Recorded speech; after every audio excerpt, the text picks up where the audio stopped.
Peter Eliades with you. This is Stock Market Cycles Update for Tuesday, November 16th. This is a big one, folks. It's one of those, grab yourselves a cigar, drink, orange juice, whatever. Sit back in your easy chair and watch, because this is a crucial update. So you've heard that once or twice over the past couple of months, I know. But I'm going to show you the chart that shows you why each of those updates was important and where we stand right now, okay? First, I'm going to start out with this. This is the reason why every single time we think there's a possibility of a market top, we might look at the possibility of a very, very important market top. A pre-crash end of the world type of market top, okay? Those are very, very, very difficult to pinpoint. We have pinpointed a couple of tops in the last couple of weeks, the last couple of months, I should say. This video is for both our paid subscribers and for YouTube viewers, okay? And that's because it's such an important video that we want to bring as many people as we can bring in at this time. Okay, this chart you have to look at, okay? This is what John Hussman says is the valuation measure he finds best correlated with actual subsequent market returns in market cycles across history, okay? It's the ratio of U.S. non-financial equity market capitalization to corporate gross value added, okay? And again, including our estimates of foreign revenue, whatever. The measure is now 50% above levels that were never seen in history prior to last year. Okay, so in other words, here are the levels around last year sometime, and now it's 50% higher. I can't overemphasize how important this is in terms of where we are in the overall market picture. I've told you dozens of times that valuation has nothing to do with market timing. But when you get this kind of valuation reading every single day that might be a market top of any kind, you had better pay attention to. Okay, up here you can see the URL for this Hussman. It's hussmanfunds.com/MC211108/. If you want to read, I would highly recommend you read that whole page. It comes at no cost, but boy, is it going to be a great cost to a lot of people that are not aware of it or that haven't read it, okay? So this chart is of great importance only because people say, well, you called the top in September, and yeah, you were right short term, we came down, but then we went up again, and you called the top the beginning of this month in November. Yes, that's because each and every one of them turned out to be a short-term top, and every short-term top at this point, from this point on, should be treated as a potential top of the century, okay? I mean a really, really important market top. Look at this valuation chart and think about it, okay?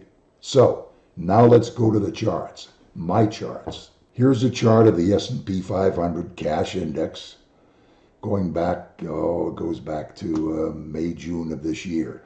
But the important area is the last few months here, okay?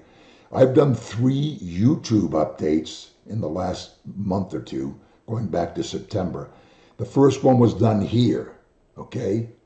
We did one at the end of September saying that the odds favored from a lot of the charts and the long-term patterns that a top would form in September.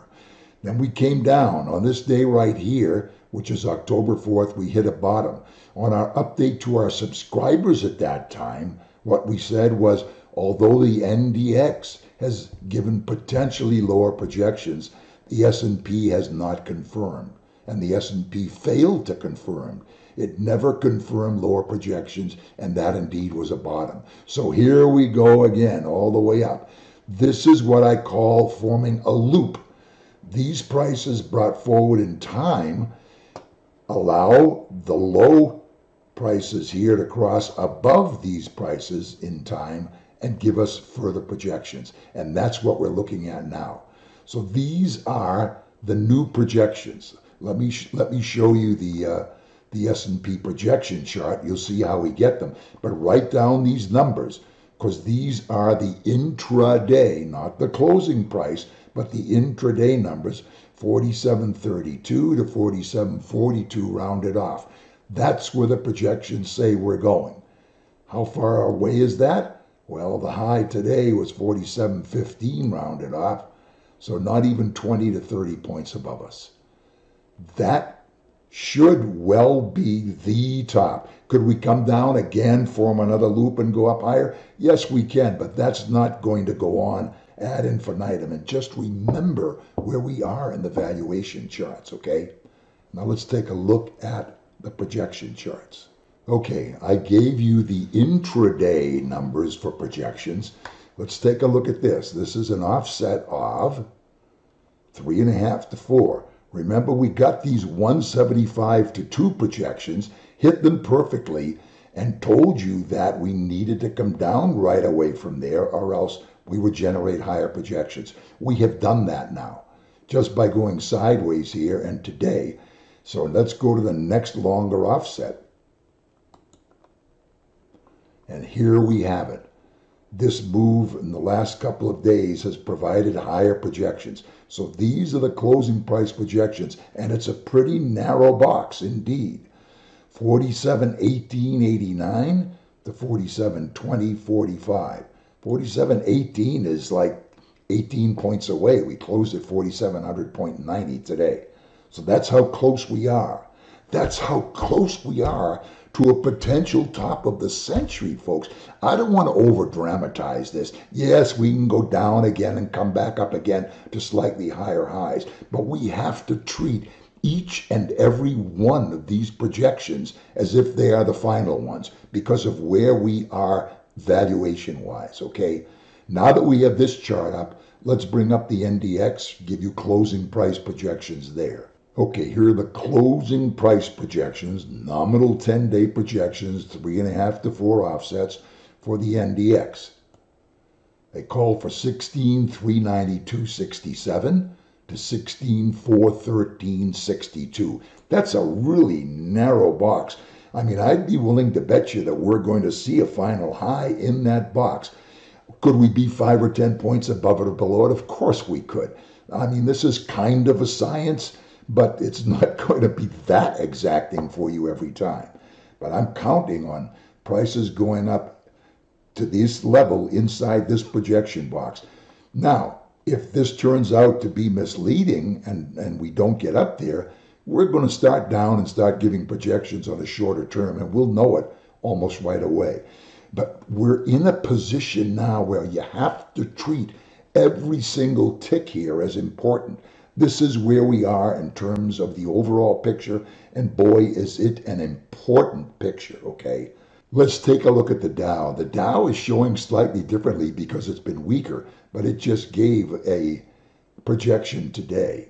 Okay, here's the equivalent Dow projection, okay? We're looking again at 3.5 to 4 offset, and it's calling on the Dow. This is closing price projection for a close between 36,295.47 and 36,340.07.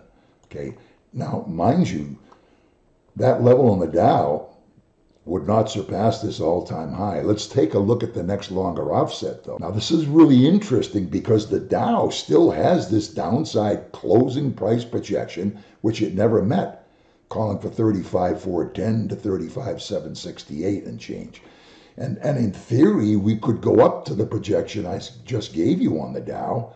That's this area around 36,300 and not invalidate this downside projection. So things are coming together, folks. They really are coming together. I'd like to discuss some of the other markets with you, but I'm not going to do that now. This is a very, very critical time for the stock market, okay?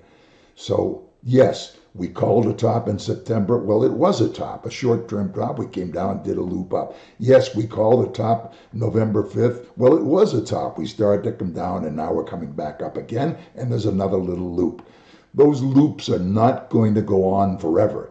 And what I'm showing you in terms of these projections today, I believe stand a really good chance of being final highs. I mean, we could come down 5, 10, 15, maybe 20% and have one final high going into next year. But in this time zone, in this period, I believe that these prices we're looking at stand a chance of being prices that will be remembered for a long, long time to come.